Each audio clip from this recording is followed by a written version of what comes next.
आज हम इस वीडियो में एक फ्रैक्शन को दूसरे फ्रैक्शन में से डिवाइड करना सीखेंगे। पर यह बात हमें जहन में रखनी होगी कि हम डायरेक्टली एक फ्रैक्शन को दूसरे फ्रैक्शन में से डिवाइड नहीं कर सकते। इस डिवीजन फॉर्म को हमें मल्टीप्लिकेशन फॉर्म में कन्वर्ट करना होगा, पर उसके लिए हमें 3 बातों का ख्याल रखना होगा, 3 स्टेप्स को फॉलो करना होगा, तभी हम डिवीजन कर पाएंगे थ्रू मल्टीप्लिकेशन। उसमें से सबसे पहली बात यह है कि जो सबसे पहला फ्रैक्शन है लेफ्ट साइड पर, उसको एज इट इज वैसे ही रखना है हमें, जैसे कि 1/5 एज इट इज हम रखेंगे 1/5। उसके बाद जो दोनों फ्रैक्शन के दरमियान डिवीजन की साइन है उसको हमें मल्टीप्लिकेशन में कन्वर्ट करना है। लास्ट स्टेप हमारा ये होगा कि जो दूसरा फ्रैक्शन हमारे पास है राइट साइड पर, उसके न्यूमरेटर को उसके डिनोमिनेटर से एक्सचेंज कर देंगे। जैसे कि अगर वो पहले 2/4 था तो एक्सचेंज करने के बाद वो हो गया 4/2।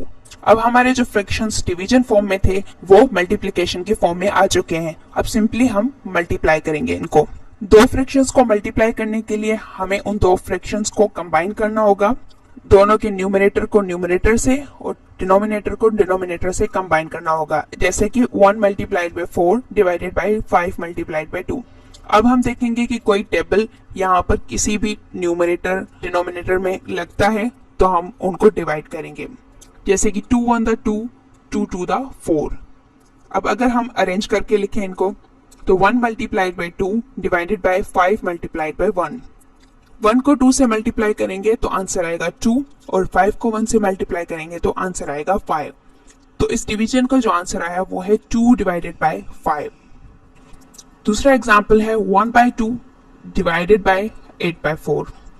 अब इसको भी हम मल्टीप्लिकेशन के फॉर्म में कन्वर्ट करेंगे, जैसे कि फर्स्ट फ्रैक्शन को एज इट इज रहने देंगे, उसके बाद डिवीजन की साइन को मल्टीप्लिकेशन की साइन में कन्वर्ट करेंगे और दूसरे फ्रैक्शन को हम एक्सचेंज करेंगे।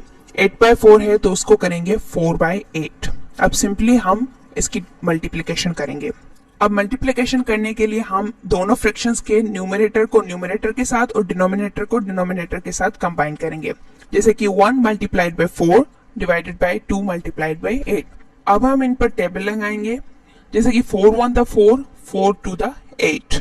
अगेन टेबल नहीं लग सकता तो इसीलिए हम इनको अरेंज करके लिखेंगे, जैसे कि 1 × 1 डिवाइडेड बाय 2 × 2।